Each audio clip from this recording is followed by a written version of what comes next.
Oke, selamat datang. Di video kali ini saya akan membahas tentang apa itu G-code dan bagaimana cara membacanya sampai nanti kira-kira bagaimana cara membuatnya. Di video part 1, untuk pertemuan 7 ini saya sudah membahas tentang koordinat sistem, jadi saya juga sudah membahas sedikit tentang cara membuatnya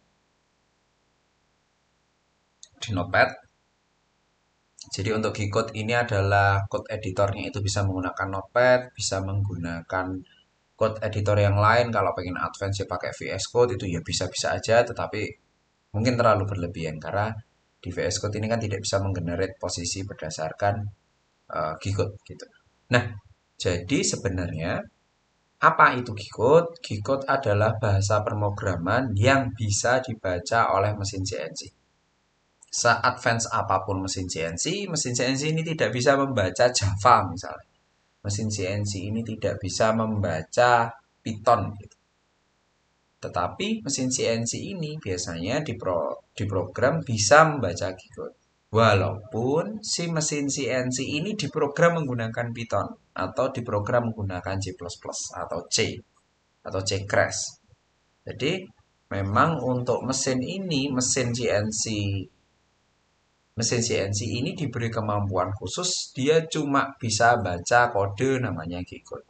Nah, kenapa cuma G-code? Karena si G-code ini adalah kode yang mendefinisikan posisi. Jadi, dia fokus untuk mendefinisikan posisi dari spindle, kecepatan makan, kecepatan spindle, posisi spindle secara aksis X, Y, sama Z. Itu nanti ada A sama B sama C. Nah, si posisi ini itu makanya kenapa si mesin CNC ini cuma dibekali bisa baca G-code saja.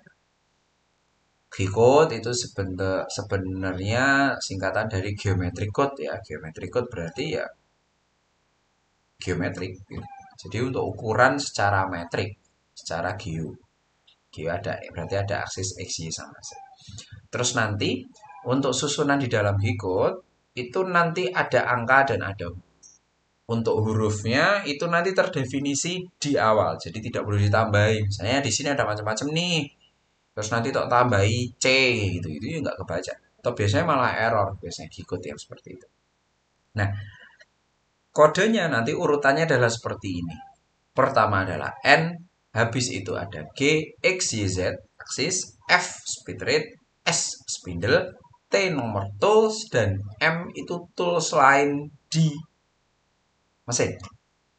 Nanti pada saat kalian praktek atau setelah UTS kita praktek, itu nanti batasnya cuma dari N sampai S. Karena T ini untuk mesin advance, dia bisa milih tool sendiri, dia bisa milih tool sendiri. Lalu si M ini juga nanti dia bisa nyemprotin apalah, bisa jadi ada vacuum cleanernya lah dan lain sebagainya. N itu adalah line number atau urutan, jadi cuma nomornya urut 1, 2, 3, 4, 5 sampai 1000, 2000, 3000. G itu motion, motion ini nanti ada perintah khusus. Jadi si G ini nanti yang diselipkan perintah, misalnya G01 artinya apa, G00 artinya apa, G28 artinya apa, G92 artinya apa. Nah, itu nanti ada di G motion. X, Y, Z, aksis yang saya sebutkan di video sebelumnya, part 1. Feed adalah feed rate. Feed rate itu adalah kecepatan makan. Feed rate adalah kecepatan makan. Jadi kalau misal ada martabak, misalnya ini mau saya ini muter gitu ya. Mau saya ini martabak. Feed rate itu adalah dia seberapa cepat gesernya ke aksis X. Saya gini, shred gitu. Seberapa cepat pergerakan si ujung spindle-nya ini feed rate. 100 mm per detik. Berarti 10 cm sedetik. Oh, jauh tuh. Shred gitu 10 cm per sedetik. Itu adalah feed rate. 20 mm per detik berarti 2 cm per detik. Satuannya adalah milimeter per second ya. Jadi mm per s. Nah, itu berarti sedetik dia geser berapa, itu untuk feed rate. Terus spindle speed itu adalah putaran spindle karena di mesin bubut dan mesin freeze ini pasti ada spindle yang berputar. Bedanya kalau di mesin Boot itu benda kerjanya yang diputar. Kalau mesin freeze itu mata pahatnya yang diputar. Spindle speed ini satuannya adalah RPM atau radian per menit. Nanti berapa rad per menit? Nah, berapa RPM? Kayak misalnya di motor itu ada itu misalnya kayak takometer kayak gitu. Berarti putaran mesin adalah misalnya itu kalau misal motornya digas ngeng ngeng ngeng atau mobilnya digas gitu ngeng ngeng ngeng gitu terus dia nanti di angka 3 misalnya 3 RPM itu bukan itu 3 kali 1000 berarti ada 3000 RPM berarti dia muter 3000 kali dalam waktu 1 menit berarti kalau 1 detiknya tinggal dibagi 3000 dibagi 60 berarti adalah 50 putaran dalam waktu 1 detik gitu ya itu berarti artinya 3000 RPM. Lalu tool selection itu adalah T, terus M itu adalah miscellaneous function ya, kadang. Nah, lalu nanti ada tambahan ada IJ itu adalah incremental center of arc. Ini biasanya I sama J ini nanti ditaruh di sebelum F. Jadi X, Y, Z, IJ kayak gitu. IJ ini untuk titik senternya dari arc. Arc itu bisa dibikin untuk lingkaran, bisa dibikin untuk radius. Tapi radius punya khusus R, radius of an arc. Jadi titiknya di mana pakai X, Y, Z. Habis itu nanti R berapa. Nanti dia akan bikin arc atau radius arc. Arc itu area lengkung. Kalau X, Y, Z itu cuma garis lurus ya. Kalau nggak gini, gini. Kalau nggak Z-nya turun ke dalam. Terus kalau nggak kalau isi bareng di calling ya gini serong ini. Kalau nggak serong ke bawah, kalau serong ke kiri atau serong ke kanan. Tuh.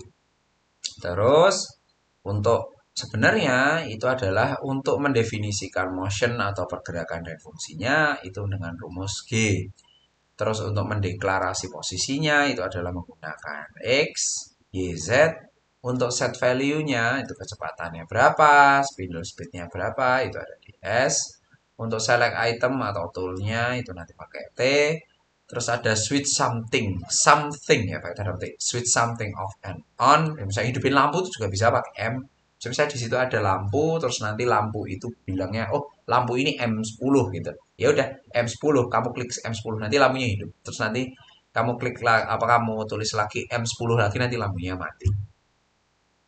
Biasanya ada coolant, spindle induction motion, akses lurus, macam-macam. Ini tergantung fasilitas dari mesin. Jadi biasanya di mesin-mesin CNC itu nanti fasilitas M-nya ini yang banyak. Beda-beda. Setiap tambah mahal mesin, aksesnya X, Y, Z, A, B, tambah. Terus nanti M-nya banyak. Atau toolnya nanti banyak. Bisa milih tool sendiri-sendiri. Kemarin kan kalau di video itu bisa milih tool sendiri-sendiri. Berarti untuk example-nya adalah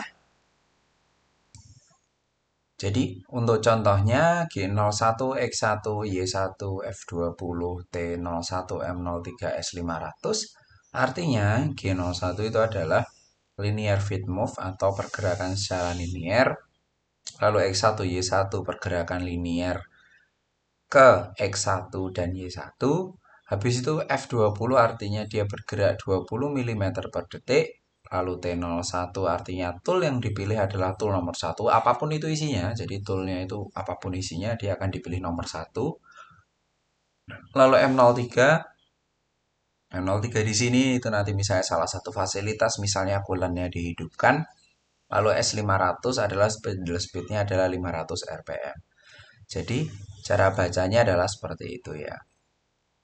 Lalu misalnya G00, X1, Y1, X2, Y2 ini artinya G00 adalah dia pada saat ini dia tidak bergerak tetapi tidak makan. Jadi pada saat G00 ini motor spindle-nya tidak berputar ke X1, Y1. Jadi dia akan membentuk garis ke X1, Y1. Jadi X1 ke atasnya Y1. Jadi dia akan geser. Terus ke X2, Y2. Dia akan geser ke atas lagi ke X2, Y2. G01 ke X3 artinya dia linear move atau makan. Linear move. Dia akan muter spindle lalu gerak di X3. Habis itu Y3. Habis itu turun X2. Habis itu turun Y2. Gitu ya. Sorry, X2 habis itu turun Y2. Jadi nanti dia berbentuk seperti kotak kayak gitu. Nah, nanti juga ada cycle-cycle yang berbeda. Jadi nanti untuk G itu nanti listnya ada di sini. Untuk materi nanti untuk G-code ini saya akan upload di e-learning. Jadi nanti kalian bisa baca sendiri untuk maksudnya G00 apa, G01 apa, G28 apa, dan lain sebagainya. Terus kalau untuk di G-code ini juga bisa pakai koma, jadi nanti 1,5, Y 1,5, R ini artinya bentuk koma 1, artinya 0,1 ya. 0,1, 0,25 adalah 0,25. F12 adalah bit rate-nya 12 mm per detik. Terus ini G00 adalah positioning at rapid speed. Jadi nanti ada kecepatan yang ditentukan di awal menggunakan mesin cam adalah menggunakan namanya rapid speed. Terus nanti di positioning aja gitu. Terus linear interpolation, circular interpolation clockwise. Terus ada milate untuk duel. Ini untuk exact stop. Jadi kalau kamu kasih 09 G09 dia akan berhenti. Terus untuk G10 terus ada G10 X1 Y1 artinya untuk offset programnya. Jadi nanti offset ini untuk safety-nya. Jadi pada saat nanti settingnya kalau 00 gitu ya. Terus nanti ini misalnya garis ini adalah 0 sama 0. Terus nanti offsetnya 0,1. Berarti nanti garisnya dinaikin 0 sama 0-nya di situ. Terus ada G12 adalah circular pocket mailing. Ada G13 adalah circular pocket mailing juga untuk counter clockwise. Jadi clockwise dan counter clockwise. Lihatin mau saya clockwise dan counter clockwise. Lalu ada G17 dan lain sebagainya. Nanti yang sering kita gunakan adalah GG. Terus untuk M-code itu biasanya program stop, ini untuk mil dan latte, optional program stop, terus program N, M02 ini nanti bisa di calling juga. Jadi pada saat kamu ngisi di situ M02 program tidak akan dibaca lagi atau tidak akan dilanjutkan lagi. Seperti itu. Sekian video kali ini untuk pengenalan G-code. Nanti untuk G-code itu fokusnya akan di setelah UTS. Terima kasih sekian dari saya. Selamat pagi. Sampai jumpa di video dan materi selanjutnya.